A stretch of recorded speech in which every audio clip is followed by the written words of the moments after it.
بسم الله الرحمن الرحيم.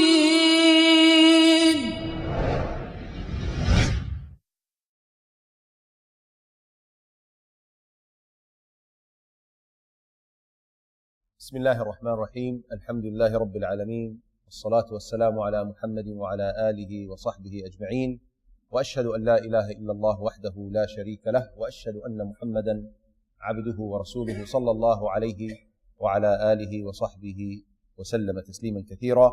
All perfect praise is due to Allah. I testify that none is worthy of worship but Allah, the Almighty.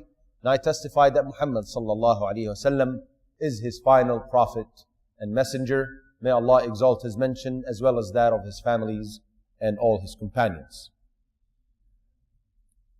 In the previous session, we stopped at the different ways of expressing the reason of revelation.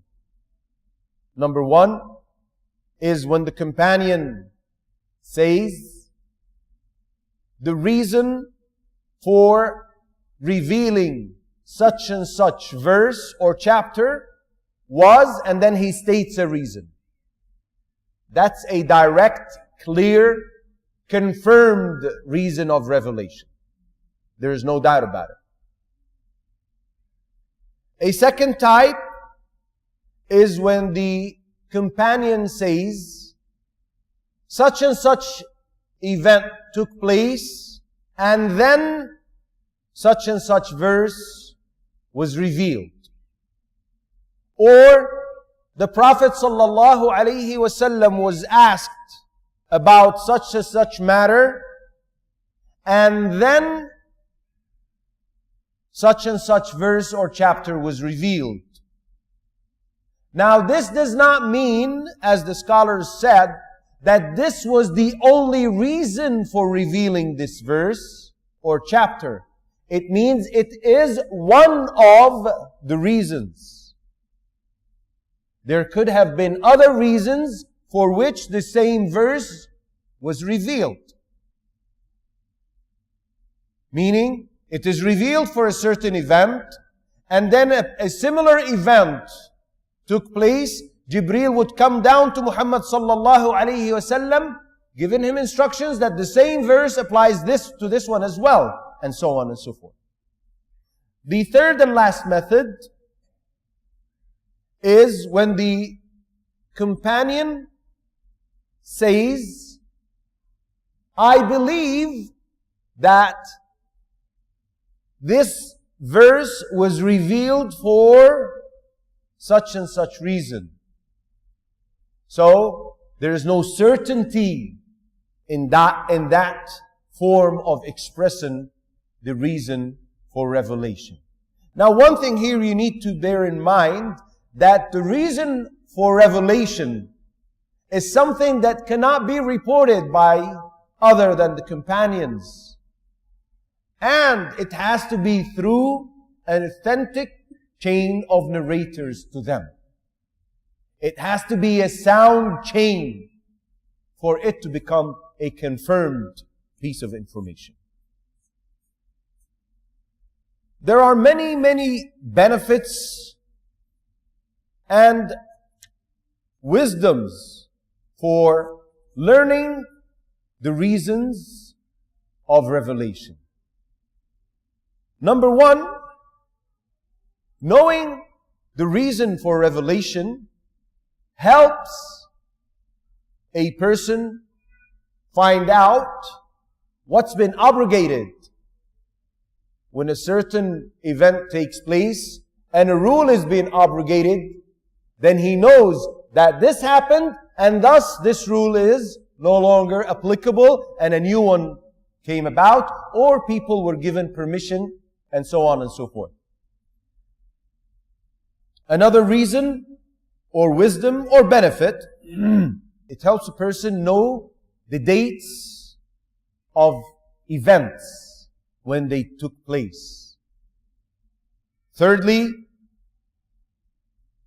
it helps a person find out the wisdom of revealing a given verse. Fourthly, it helps the person understand the meaning of the verse. And let me give an example of how can a person misunderstand the verse and apply it in a wrong way.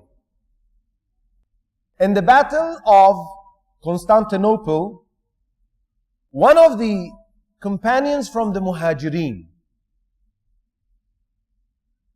suddenly shot towards the enemy. He immersed their ranks, their lines, and then came back. Upon his approach to the enemy, people started saying, and Abu Ayyub al-Ansari radiyallahu anhu was present during that battle. So some people started saying, look, this man is throwing himself into destruction.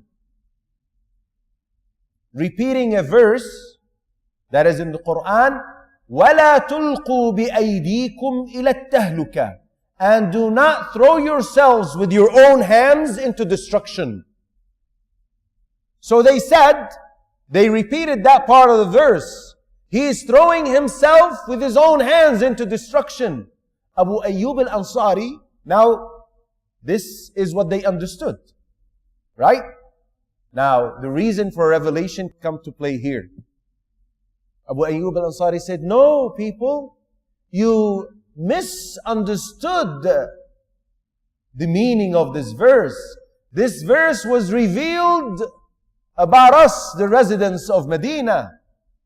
When Allah Azza wa Jal established the Islamic State and the Muslims became strong and the word of Allah Azza wa Jal became superior, we, the residents of Medina, said to one another, we have fought with Muhammad sallallahu alayhi wasallam until Allah Azza wa Jal made the state strong and made His word superior.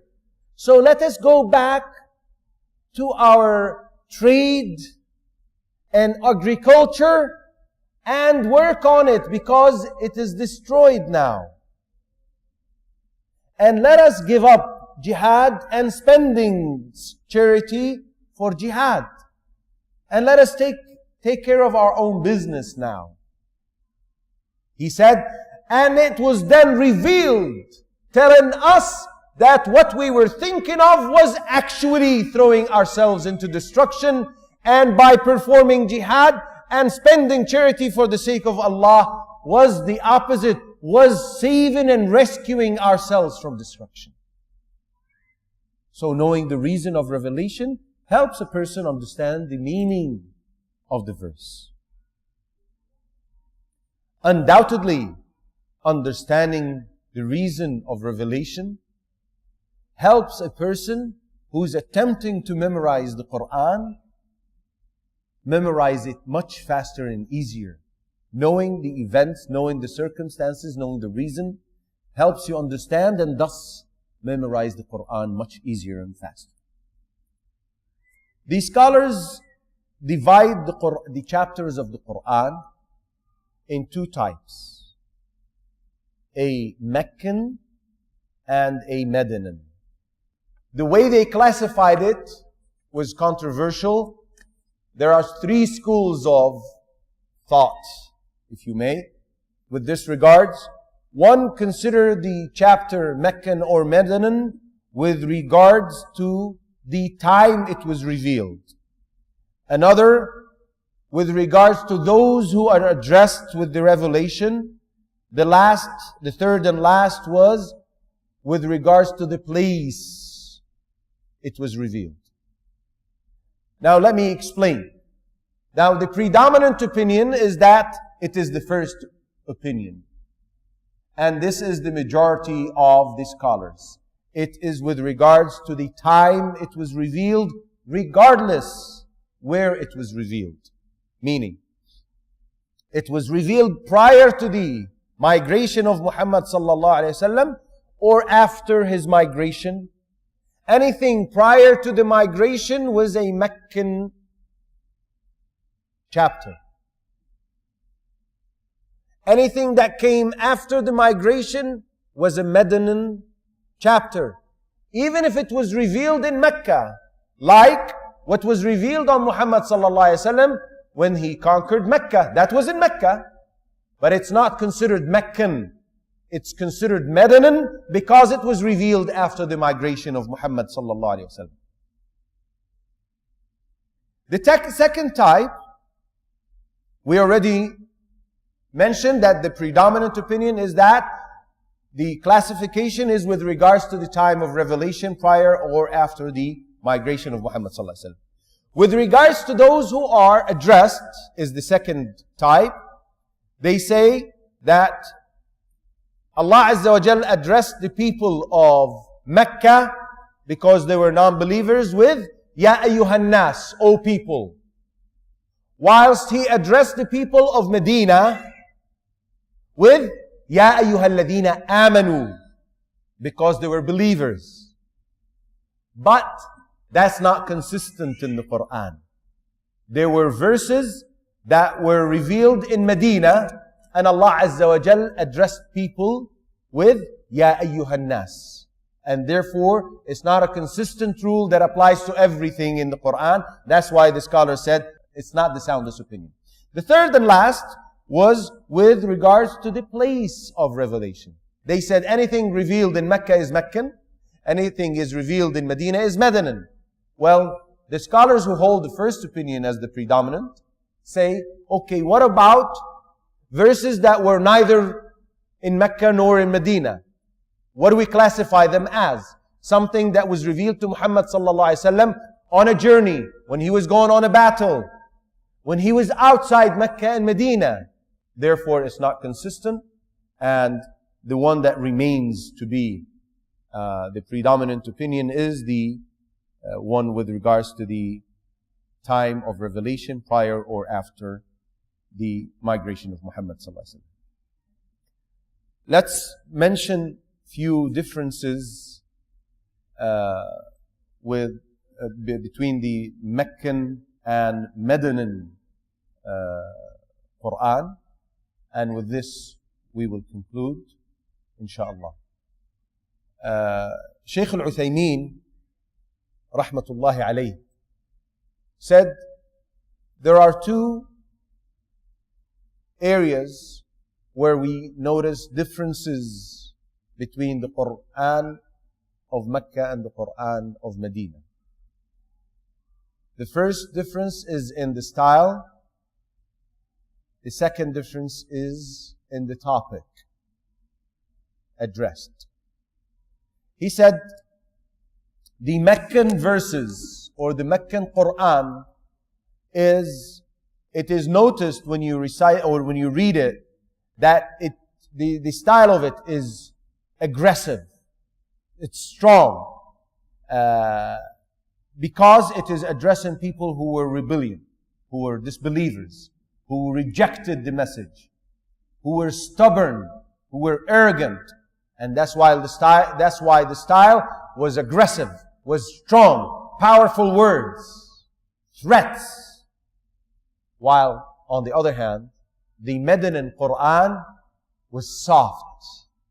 Another difference in the style between the Meccan and the Medinan Quran is that the verses of the Meccan Quran are noticeably short verses, while the Medinan Quran are long verses, because in many cases it addressed rulings and explaining rulings and things like that, so they had to be long.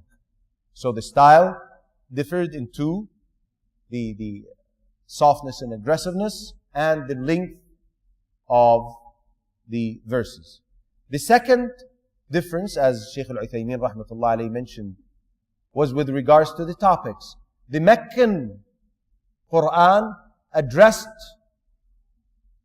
resurrection, the day of judgment, the oneness of Allah with regards to worship, because it was addressing people who rejected the oneness of Allah with regards to worship, who rejected resurrection, who rejected the Day of Judgment, while on the other hand, the Medinan topics addressed acts of worship, transactions, penal laws, and things of the sort. A second difference within the second branch is that the Medinan Quran in particular was the only type of the two that addressed jihad and hypocrites. Because in Mecca, there were no hypocrites. And in Mecca, there was no jihad legislated yet. So, the Meccan Quran does not include that. Does not address that. It doesn't address any of these two. The situation of the hypocrites and the description of the hypocrites and all that, and rulings regarding jihad and so on and so forth. I will conclude this with 3 more points that were added by Sheikh Al-Qattan in his known book of the Sciences of the Quran. He said, only Meccan Quran included the prostration for recitation. You don't find this in Medinan Quran. Number 2, he said the word kalla, nay, is only used in the Meccan Quran. And finally, he said the verses that address the issue of debating with the people of the book are only found in the Medinan Quran. With this, we will conclude this session. Inshallah, in the next session, we will start with chapter Amma, and we will start explaining chapter An-Naba, which is after which the entire chapter of Quran is named.